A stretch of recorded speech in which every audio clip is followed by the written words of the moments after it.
кыбырап эли менен алкуу булам.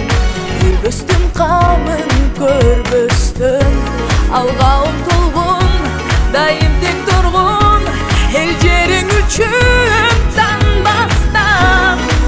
Сыймыксың, мыктысың, кызмат кылсаң абдан.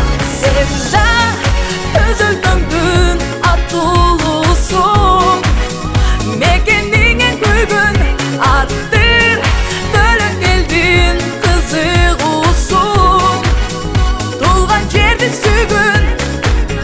Кыйында элден чыгат, эне тилин билбесе, жаттагы ыстын чыгат, мекени